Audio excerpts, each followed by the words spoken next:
हिंदू को गुमराह करने के लिए यहाँ एक ये मुद्दा चलाया जा रहा है। हर मस्जिद के नीचे मंदिर निकलेगा। जाति से जाति को लोग लड़ाने वाले लोग हैं, धर्म से धर्म को लड़ाने वाले लोग हैं, जिसकी संख्या 80% से अधिक है समाज में।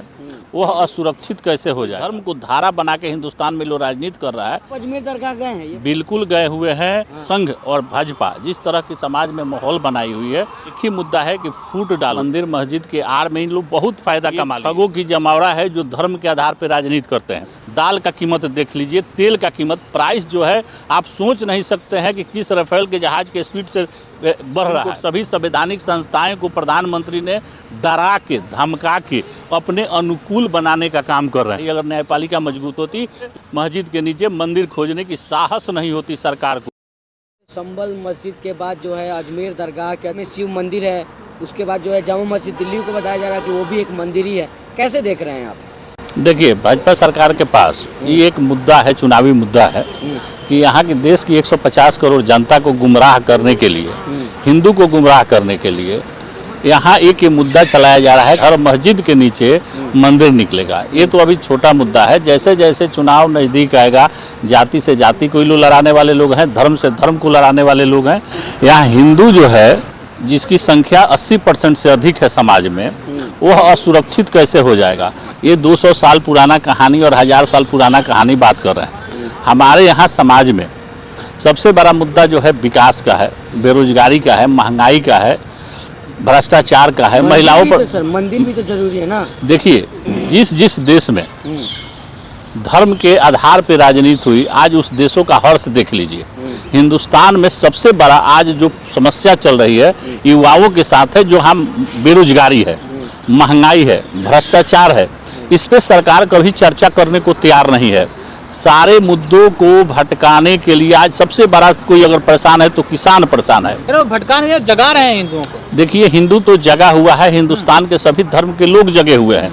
अगर इस भाजपा और प्रधानमंत्री का जो और संघ का जो एक एजेंडा चल रहा है धर्म के आधार पे, जो इस धर्म को धारा बना के हिंदुस्तान में लोग राजनीति कर रहा है, यह राजनीति का भ्रम जब 150 करोड़ जनता और हिंदू 80% जिसकी आबादी है, उसका अगर इससे भ्रम से दिमाग जिस दिन हटा, उस दिन न इनका झंडा दिखाई देगा, न डंडा दिखाई देगा, न संघ दिखाई देगा, न भाजपा दिखाई देगा। आप अजमेर दरगाह गए हैं ये बताइए? बिल्कुल गए हुए हैं। आज हिंदुस्तान के हर व्यक्ति हर धर्म को सम्मान करता है। हिंदू मुस्लिम के पर्व में शामिल नहीं होते थे। भाजपा सरकार से पहले सारे मुस्लिम के जो पर्व आते थे, सब में हिंदू चढ़ बढ़ के हिस्सा लेते थे। मुसलमान हिंदू के धर्म में शामिल होते थे। लेकिन आज जो 10 साल से जो सरकार संघ और भाजपा जिस तरह के समाज में माहौल बनाई हुई है, वह जो है उनका एक ही मुद्दा है कि फूट डालो, धर्म को के नाम पे पॉलिटिक्स करो, हिंदुस्तान पाकिस्तान के नाम पे पॉलिटिक्स करो। उसमें सारे मुद्दे जो हैं छुप जाती हैं। आज की स्थिति जो है, देश में सबसे अधिक अगर कोई परेशान है तो किसान है, युवा हैं, महिलाएं हैं। आज छोटी छोटी बच्चियों के साथ बलात्कार हो जाता है, महिलाओं के साथ शोषण हो जाता है। ये इस पे सवाल उठाने को तैयार कभी हिंदू अब जाग चुका है, मस्जिदों की खुदाई करेगा। मंदिर और मस्जिद का मुद्दा ये अब चलने वाला नहीं है। मंदिर मस्जिद के आड़ में इन लोग बहुत फायदा कमा लिए। तीसरा टेन्योर शुरू हो गया प्रधानमंत्री का। अब पब्लिक, इस देश की जनता समझ चुकी है कि एक ठगों की जमावड़ा है जो धर्म के आधार पर राजनीति करते हैं। आज सबसे बड़ा मुद्दा जो है महंगाई है, बेरोजगारी है, दवाई है, शिक्षा है, इलाज है। इस पे चर्चा होनी चाहिए। आज हमारा विदेश बॉर्डर सुरक्षित नहीं है। आज के परिस्थिति में आप देख लीजिए कि लहसुन 600 रुपये केजी बिक रहा है। प्रधानमंत्री जिस कुर्सी पर बैठे हुए हैं, देश में आज ये लोग प्राइस इनसे कंट्रोल नहीं है। दाल का कीमत देख लीजिए, तेल का कीमत, प्राइस जो है आप सोच नहीं सकते हैं कि किस राफेल के जहाज के स्पीड से बढ़ रहा है। लेकिन प्रधानमंत्री, गृह मंत्री, भाजपा सरकार कहाँ है? कोई चीज़ पे सरकार का नियंत्रण नहीं है। इसी चीज़ को लोग फ्री छूट उद्योगपतियों को दे दिया। बेरोजगारी की बात कर रहे हैं, लेकिन ये जागा हुआ हिंदू आखिर क्या करेगा? ये देखिए, कहीं हिंदू जगा हुआ नहीं है। इनको गोदी मीडिया के द्वारा और भाजपा के कुछ बड़बोले नेताओं के द्वारा, मंत्री के द्वारा इस तरह की भाषण को देके और समाज में अस्थिरता फैलाने की कोशिश कर रही है सरकार, जो जिस कारण कि समाज में महंगाई बेरोजगारी पे चर्चा न हो। आज आपका बॉर्डर सुरक्षित नहीं है। कहा जा रहा है अजमेर दरगाह पे चादर नहीं बेलपत्तर चढ़ाया जाएगा, हिंदू सेना कह रही है। देखिए, हिंदू सेना भाजपा के जितने संगठन हैं और उनके जितने मंत्री हैं बड़ बोले, वो बोलते नहीं हैं, उनको बुलवाने का काम करती है भाजपा और संघ। उनका एक एजेंडा दिया जाता है कि जिसमें हिंदू दिग्भ्रमित रहें। जैसे मोबाइल का डाटा जियो ने 2 साल के लिए फ्री कर दिया और सबको जो है अफीम के नशा के तरह हर युवा को लग गया कि आज जो है 1000 रुपया भी रिचार्ज हो गया 3 मंथ का तो करा रहे हैं। इसी तरह भाजपा जो है सरकार जो है धर्म का एक एजेंडा चला रही है और एजेंडा के आड़ पे ये देश के जितनी संप्रदा है उसको खुलेआम लूट की आज़ादी दे चुकी है। प्रवीण कह रहे हैं कि बाबरी मस्जिद तो हो चुका है, अब उसके बाद अगला नंबर शाही ईदगाह है। एक बात बताइए, प्रवीण तोगड़िया 10 साल से कहाँ थे? वही मोदी के अत्याचार से घूम घूम के रो रहे थे, उनका कहीं नक्शा नाम दिखाई नहीं दे रहा था। तो अब चूंकि वो भी देख रहे हैं कि अब हमको मोदी चालीसा पाठ करना पड़ेगा, उनके एजेंडा पर बोलना पड़ेगा। चूंकि प्रवीण तोगड़िया के पास जो है, उनको पास अगर इंसानियत होती तो प्रधानमंत्री से पूछते कि आपने जो 2 करोड़ नौकरी देने का वादा किया था तो क्या आपने 10 साल में रोजगार उतना दिया? महंगाई नियंत्रण किए? आज तो भाजपा के प्रवीण तोगड़िया को पूछना चाहिए, मोहन भागवत को पूछना चाहिए सरकार से कि 80% जिस देश का हिंदू आबादी है, आज सबसे महंगा गैस का सिलेंडर तो हिंदू ही खरीद रहे हैं, उनके बच्चे ही सबसे ज़्यादा पैसा दे रहे हैं, हॉस्पिटल में हिंदुओं का शोषण हो रहा है। तो सभी 80% जो महंगाई और बेरोजगारी के कारण अगर कोई परेशान है तो हिंदू ही परेशान है। तो प्रवीण तोगड़िया तो अगर हिंदू के शुभचिंतक होते, मोहन भागवत हिंदू के शुभचिंतक होते तो सरकार से सवाल करते कि आखिर महंगाई अनियंत्रित क्यों है। राकेश जी, आप भी हिंदू हैं, हरिहर मंदिर का दावा किया जा रहा है, संभल जामा मस्जिद के नीचे, दरगाह अजमेर शरीफ के नीचे जो है मंदिर होने का दावा किया, आपको खुशी नहीं हो रही है? देखिए, हिंदुस्तान में सभी धर्मों का सम्मान होना चाहिए। उस मुद्दा का कोई आवश्यकता नहीं है जिससे समाज में अशांति फैले।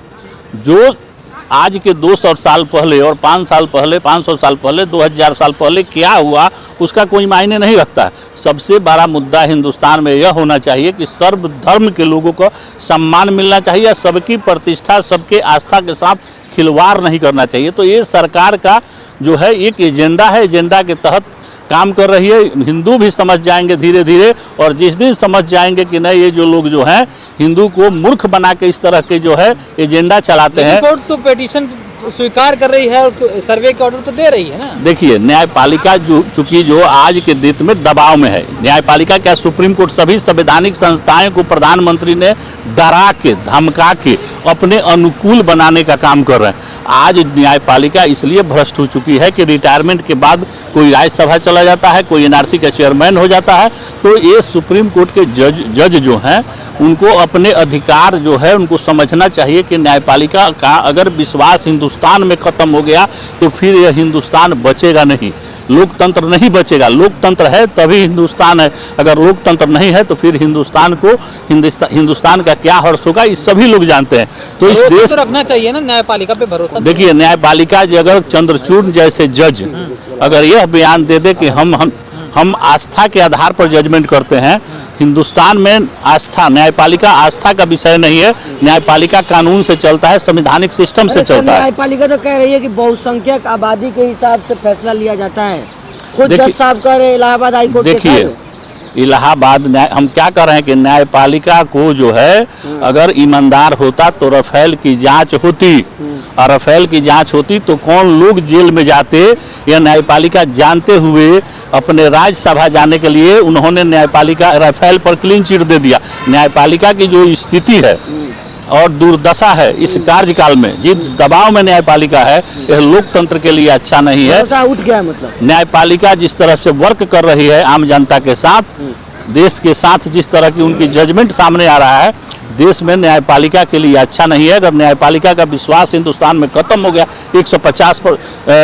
करोड़ आबादी को, तो फिर हिंदुस्तान में कुछ बचेगा नहीं। लोकतंत्र को बचाने के लिए न्यायपालिका को मजबूत होना चाहिए और सरकार को अगर उनके द्वारा कहीं भी कोई भ्रष्टाचार है तो उसकी संज्ञान लेनी चाहिए और कार्रवाई करनी चाहिए। अगर न्यायपालिका मजबूत होती तो किसी के घर पे बुलडोजर नहीं चलता।